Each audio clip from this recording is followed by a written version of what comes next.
Number 8, Ninja हथौड़ी जितना मासूम दिखता है ना उतना ये बिल्कुल नहीं है। एक टाइम था जब जापान में सच में निंजा हुआ करते थे और ये काफी डेंजरस स्पाइस भी हुआ करते थे और इसी वजह से ओल्ड जापान में कई बड़े बड़े जगह पर एंटी निंजा फ्लोर लगाए जाते थे। ये कुछ ऐसे फ्लोर होते थे जो कि बहुत आवाज करते थे, जैसे आप इस वीडियो में देख सकते हो। आप यहाँ एकदम बिना आवाज के भी चलने की कोशिश करोगे और भले ही आप अपने पैर में कितनी भी सॉफ्ट चीजें पहन के चलने की कोशिश करोगे फिर भी यहाँ आवाज आ ही जाएगी, क्योंकि ये फ्लोर कुछ इसी तरह से बनाया गया है जो कि अब टूरिस्ट अट्रैक्शन हो चुका है। नंबर 7, हवाई है तो यूएसए का, लेकिन ये अब जापान शिफ्ट होने वाला है। आप बोलोगे हैं? दरअसल हर साल हवाई 4 इंच जापान की तरफ बढ़ता जा रहा है, क्योंकि हवाई एक आइलैंड देश है, जिस वजह से ये मूव ऑन हो रहा है। ये इतने ज्यादा धीरे मूव होता है कि किसी को भी पता भी नहीं चलता, लेकिन कुछ सालों में ये काफी नोटिसेबल हो जाएगा, क्योंकि हर साल 4 इंच बढ़ता जा रहा है। और ऐसे ही अगर बढ़ता रहा तो एक टाइम में ये शायद जापान पहुंच भी जाए, क्योंकि ये इम्पॉसिबल नहीं है। आज जितने भी लैंड फॉर्मेशन है, जितने भी देश हैं, वो सब कुछ इसी तरीके से एक दूसरे के आपस में आए हैं। आपको नहीं पता होगा, लेकिन इंडिया भी एक टाइम पर शायद अफ्रीका का हिस्सा था। नंबर 6, ये है लॉन डार्ट्स। इसे भी आपने देखा होगा और आपने इनसे खेला भी होगा, लेकिन कुछ मैग्नेट वाले वर्जन भी आते हैं जिससे बच्चे भी खेल सकते हैं। लेकिन ये कनाडा में पूरी तरीके से बैन है, बिल्कुल किसी इलीगल वेपन की तरह। हाँ, आपने सही सुना, आप इसे अपने घर में खेलने के लिए तक भी नहीं रख सकते अंटिल आपके पास स्पेशल लाइसेंस न हो। सुनने में अजीब लगता है, लेकिन कनाडा हमेशा से ही अपने ओवर प्रोटेक्टिव लॉस के लिए जाना जाता है। उनके हिसाब से ये काफी ज्यादा डेंजरस हो सकता है और इसका जो मैग्नेट वाला वर्जन है वो किसी की भी आंख में लग सकता है। इस तरीके से तो लिटरली नाइफ भी कनाडा को बैन कर देना चाहिए। नंबर 5, कैसे आप पिरामिड ऑफ गीजा को आराम से घर बैठे बैठे मजे में देख सकते हो। हार्वर्ड यूनिवर्सिटी जो है, उन्होंने एक 3D VR टूर बनाया है, जिसमें आप घर बैठे हुए वर्चुअल रियलिटी के जरिए पिरामिड ऑफ गीजा के एकदम अंदर तक जा सकते हो। और ये इतना ज्यादा रियलिस्टिक लगता है कि कुछ पल के लिए आपको लगेगा कि आप सच में अंदर ही खड़े हो। अगर आप सच्ची में पिरामिड ऑफ गीजा देखने जाते हो तो भी चांसेस हैं कि आप इतने अंदर ना जा पाओ जितने आप बस इन वीडियोस के तहत जा सकते हो। सच में वर्चुअल रियलिटी काफी एंटरटेनिंग है और फ्यूचर में वर्चुअल रियलिटी ट्रैवल्स भी काफी बढ़ने वाले हैं।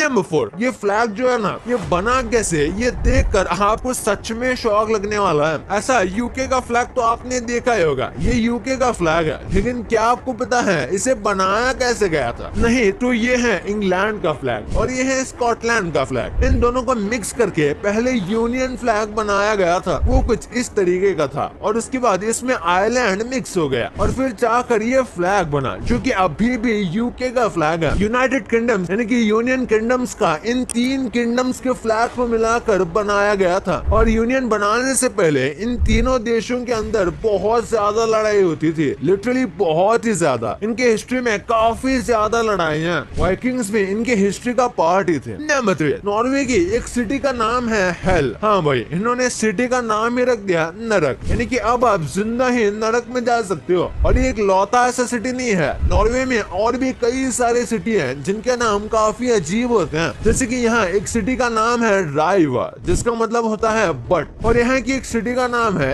एप। आपने सही सुना, बस इतना ही। और इसे जानबूझकर ऐसा रखा गया है ताकि लोगों को अट्रैक्ट किया जा सके, यानी कि ये एक पब्लिसिटी स्टंट है। नंबर 2, भाई हम सब जानते हैं कैसे इन्फ्लुएंसर्स काफी ज्यादा पैसे कमाते हैं और ज्यादा पैसे कमाने के बाद वो काफी यूनिक और महंगी चीजें भी खरीदते हैं। और आज हम आपको इन्फ्लुएंसर्स और सोशल मीडिया के पास होने वाली कुछ अमेजिंग महंगी चीजें बताएंगे। जैसे कि बिगेस्ट इन्फ्लुएंसर्स में से एक है काइली जेनर। काइली जेनर के पास वॉक इन पर्स क्लोजेट है, यानी ये इतनी बड़ी अलमारी पर्स के लिए, और ये पर्स नॉर्मल नहीं है। इस क्लोजेट के सब पर्स की कीमत मिलाएं तो वो 6.5 करोड़ है। और स्टार्स अपने घर पे तो पैसे खर्च करते हैं, ये तो बात समझ आती है, लेकिन काइली के पास एक डॉग हाउस है जहाँ बस डॉग रहते हैं और इसकी कीमत 40 लाख रुपए, और वो लाखों रुपए डॉग्स पर खर्च करते हैं। और कास्ट तो सबको पसंद ही है, बट इंडिया के नसीर खान जो कि एक सोशल मीडिया इन्फ्लुएंसर है, उन्होंने लिटरली इंडिया की सबसे महंगी कार मैक्लेरन मैकलारेन खरीदी है और इनकी कार कलेक्शन तो बहुत ज्यादा बड़ी है। जैसे यहाँ देखो, टोटल इन्होंने कार पे 60 करोड़ रुपए खर्च किए हैं। हाँ, आपने सही सुना। वैसे MC स्टैन के बारे में तो आपको पता ही होगा, इनके पास तो 80,000 से भी ज्यादा के महंगे जूते हैं। लिटरली 6 लाख के ISI के साथ 2-2, 3-3 करोड़ की महंगे डायमंड चेन्स हैं, 3 से 4 करोड़ की महंगी कार्स हैं, और लिटरली ये जो शर्ट और पैंट्स पहनते हैं उनकी कीमत 4 से 5 लाख से कम नहीं होती है, और ये अपने इस वार्डरोब को काफी अच्छे से फ्लेक्स भी करते हैं। नंबर 1, यार हम दुकान से कई सारी चीजें लेते हैं और हम कई सारी चीजें